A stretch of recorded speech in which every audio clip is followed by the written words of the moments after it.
राधे राधे आप सभी को। आज हम सुनेंगे गणेश जी और अंधी बुढ़िया की कहानी। एक अंधी बुढ़िया थी जिसका एक लड़का और बहू थी। वह बहुत गरीब थी।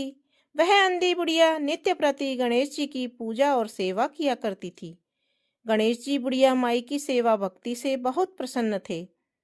एक दिन गणेश जी ने साक्षात बुढ़िया माई के सम्मुख आकर कहा, हे बुढ़िया माई, तू जो चाहे वो मांग ले।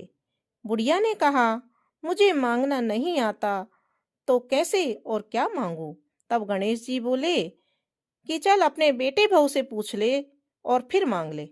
तब बुढ़िया ने अपने घर आकर अपने पुत्र से और बहू से पूछा तो बेटा बोला कि धन मांग ले और बहू ने कहा पोता मांग लो। तब बुढ़िया ने सोचा बेटा और बहू तो अपने अपने मतलब की बात कर रहे हैं, तो वह बुढ़िया अपनी पड़ोसन के पास गई। उसने पड़ोसियों से पूछा तो पड़ोसियों ने कहा, बुढ़िया तेरी थोड़ी सी जिंदगी है तो क्यों तो तू धन मांगे और क्यों पोता। तू तो केवल अपने आंख मांग ले, यानी कि नेत्र मांग ले, जिससे तेरी शेष जिंदगी सुख से व्यतीत हो जाएगी। उस बुढ़िया ने बेटे, बहू और पड़ोसियों की बात सुनकर घर में जाकर सोचा कि जिसमें बेटा बहू भी राजी हों और मेरा भी भला हो जाए तो मैं ऐसी चीज मांग लूं और अपने मतलब की चीज भी मांग लूं। जब दूसरे दिन बुढ़िया सेवा पूजा करने मंदिर में गई तो गणेश जी फिर से आए और बोले, बोल बुढ़िया क्या मांगती है। हमारा वचन है जो तू मांगेगी वही पाएगी।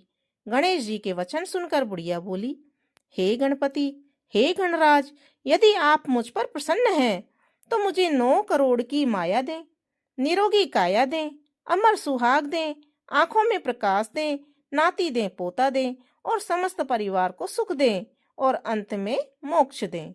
बुढ़िया की बात सुनकर गणेश जी बोले, अरे बुढ़िया माँ, तूने तो मुझे ठग लिया।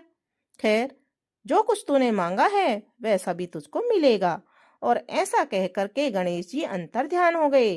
गणेश जी के कृपा से बुढ़िया माँ को मांगे अनुसार उसकी आंखें मिल गई, पोता मिल गया, धन मिल गया और उसको अंत में मोक्ष की भी प्राप्ति हुई। तो हे गणेश जी महाराज, आपने जैसे बुढ़िया माँ को मांगे अनुसार सब कुछ दिया वैसे ही सबको देना, और जो इस कहानी को पढ़े और सुने उन पर भी अपनी कृपा बनाए रखना। बोलो गणेश जी महाराज की जय।